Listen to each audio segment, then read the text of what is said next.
بسم اللہ الرحمن الرحیم۔ السلام علیکم ویورز۔ گلشن نے اس لڑکی کو بہت غصے سے دیکھا۔ میرے جھولے خالی کرو، میں نے جھولا لینا ہے۔ گلشن اپنے جھولے کے قریب آتے ہوئے بولی۔ وہ لڑکی گلشن کی ڈانٹ سن کر فوراً جھولے سے اتر گئی اور جھولا گلشن کے حوالے کر دیا۔ گلشن 5ویں جماعت میں پڑھتی تھی۔ وہ اپنی کلاس کی ایک ذہین لڑکی سمجھی جاتی تھی۔ اپنی امی کے ساتھ بھی گھریلو کاموں میں مدد کرتی تھی، لیکن ہر مدد اپنے موڈ کے مطابق کرتی، اور آج بھی صبح سے اس کا موڈ خراب تھا، اس لیے آج اسکول سے چھٹی ہونے کے باوجود بھی وہ گھریلو ماحول میں اپنی امی کا ہاتھ نہیں بٹا رہی تھی۔ بس صبح ہی سے اپنے پسندیدہ جھولے پر جھول رہی تھی۔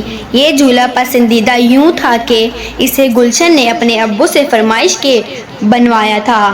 وہ اپنی بہن بھائیوں کو بھی اس جھولے کے قریب نہ آنے دیتی تھی، اور جب آج یہ اجنبی لڑکی جھولے پر بیٹھی جھولا جھول رہی تھی تو گلشن کو یہ دیکھ کر بہت غصہ آ گیا۔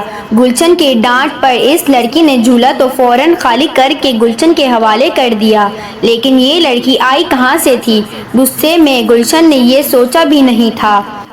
گلشن اپنے پسندیدہ جھولے پر بیٹھ کر تیز تیز جھولا لینے لگی، اور پھر اچانک کچھ دیر بعد گلشن چونک گئی۔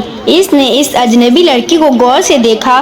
جھولا ہلکا ہونے لگا۔ عجیب سی بات تھی کہ وہ اجنبی لڑکی سامنے گھاس پر بیٹھی گلشن کو جھولا جھولتے دیکھ رہی تھی۔ اس کے دیکھنے میں گلشن کے لیے پیار، محبت اور چاہت محسوس ہو رہی تھی۔ گلشن نے سوچا، میرا خیال میں اس لڑکی کو پہلے میں نے کبھی نہیں دیکھا ہے۔ گلشن کو اس اجنبی لڑکی پر پیار سا آ گیا۔ وہ جھولا روک کر اس کی طرف بڑھی اور بولی، تمہیں میرا جھولا پسند ہے؟ آؤ اب جھولا لے لو۔ میرا غصے کو محسوس نہ کرنا، میں معذرت کرتی ہوں۔ وہ اجنبی لڑکی گلشن کی یہ بات سن کر مسکرانے لگی۔ میں بہت غریب لڑکی ہوں، میرے گھر میں ایسا جھولا نہیں ہے، تم میرے ساتھ دوستی کر لو اور روزانہ مجھے بھی جھولے پر جھلا دیا کرو۔ دوستی کا سن کر گلشن نے اپنے ہاتھ اس کی طرف بڑھا دیے۔ اجنبی لڑکی نے گلشن کا ہاتھ نرمی سے اپنے دونوں ہاتھوں میں تھام لیا۔ گلشن بولی، مجھے تمہاری دوستی قبول ہے اور میرا جھولا بھی تمہارے لیے حاضر ہے۔ جب تمہارا جی چاہے آ کر جھولا جھول لیا کرو۔ وہ دونوں باتیں کر رہی تھی کہ گلشن کو اپنی امی کی پکار سنائی دی۔ وہ کسی کام کے لیے گلشن کو بلا رہی تھی۔ اپنی امی کی پکار پر گلشن کا چہرہ گھبرانے لگا۔ اجنبی لڑکی نے یہ دیکھ کر فوراً کہا، دیکھو ایسا نہ کرو، ہم دونوں اکٹھے امی کی طرف چلتے ہیں، تمہاری اپنی امی کے ساتھ گھریلو کاموں میں ہاتھ بٹاتے ہیں۔ گلشن نے اجنبی لڑکی کی طرف حیرت سے دیکھ کر، کیونکہ اس لڑکی کا لباس اب رنگ بدلنے لگا تھا۔ اجنبی لڑکی تیزی کاموں میں سے چلتے ہوئے گلشن کی امی کی طرف جانے لگی۔ گلشن کو بھی اس کے ساتھ دینا پڑا۔ اجنبی لڑکی نے گلشن کی امی کے قریب جا کر سلام کیا۔ گلشن کی امی نے سلام کا جواب دیا اور اجنبی لڑکی کو ہاتھ سے پکڑ کر ساتھ بٹھا لیا۔ گلشن کی امی نے کہا، تم ضرور گلشن کی دوست ہوگی؟ لڑکی نے جواب میں کہا، جی میں آج ہی گلشن کی دوست بنی ہوں۔ دراصل مجھے گلشن کا جھولا بہت اچھا لگا تو میں جھولے پر کچھ دیر جھولنے آ گئی تھی۔ یہاں پھر وہی حیرت انگیز بات ہوئی کہ اسے اجنبی لڑکی کے لباس نے رنگ بدلا۔ یہ لڑکی جب سے گلشن کو جھولے کے قریب نظر آئی تھی، اس وقت سے اس کے لباس نے تیسری بار رنگ بدلا ہے۔ پہلی بار اس کے کپڑوں کا رنگ نیلا تھا، دوسری بار سبز ہوا اور اب ہلکا آسمانی کلر کا ہو گیا ہے۔ یہ دیکھ کر گلشن حیرت بھری آواز میں بولی، یہ کیا ہو رہا ہے؟ تمہارے کپڑے رنگ کیوں بدل رہے ہیں؟ گلشن کی امی گلشن کی بات پر مسکرانے لگی اور پھر بولی، میری بھولی بیٹی، یہ تمہاری دوست پری ہے اور پرستان سے آئی ہے۔ گلشن کی امی کی اس بات پر اجنبی لڑکی اور گلشن دونوں حیران رہ گئے۔ وہ اجنبی لڑکی بولی، یہ آپ نے کیسے جانا کہ میں پری ہوں؟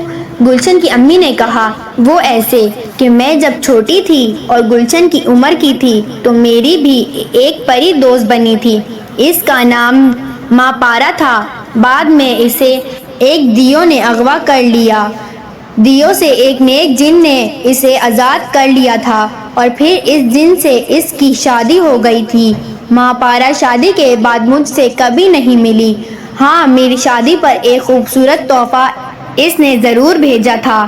یہ تحفہ ایک خوبصورت قالین تھی جو ایک طویل عرصے سے میرے کمرے میں بچھی ہوئی ہے اور ذرا بھی خراب نہیں ہوئی۔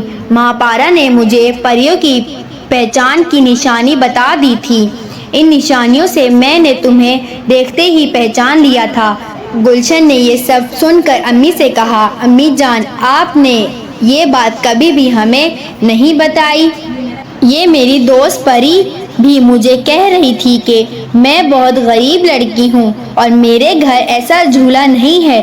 وہ اجنبی لڑکی جو دراصل پری تھی جواب میں بولی، ہم پریاں انسان سے خود کو انسانوں پر ظاہر نہیں کرتی، لیکن تمہاری امی نے مجھے پہچان لیا۔ تمہاری امی بہت سمجھدار اور اچھی ہے، تمہیں اپنی امی کی قدر کرنی چاہیے۔ کچھ دیر بعد وہ پری ان سے رخصت ہونے لگی۔ گلشن نے اس سے کہا کہ وہ پھر کب اس سے ملنے آئے گی، تو پری نے کہا، میں تب تم سے ملنے آؤں گی جب تم اپنے آپ کو بدلو گی، اپنی امی جان کے ساتھ گھر کے کاموں میں مدد کرو گی اور اپنی بہن بھائیوں کے ساتھ اچھا سلوک اور انہیں اپنے جھولے پر جھولنے کی باری دو گی۔ اس کا وعدہ کرو تو میں تم سے مستقل ملنے آؤں گی۔ گلشن نے بے اختیار پری کا ہاتھ پکڑ لیا اور کہا، میں وعدہ کرتی ہوں کہ میں اچھی لڑکی بنوں گی، سب کے ساتھ اچھے انداز سے پیش آؤں گی۔ گلشن کی یہ بات سن کر پری کے چہرے پر مسکراہٹ آ گئی۔ وہ بولی، ٹھیک ہے، میں پھر تم سے ملنے آؤں گی۔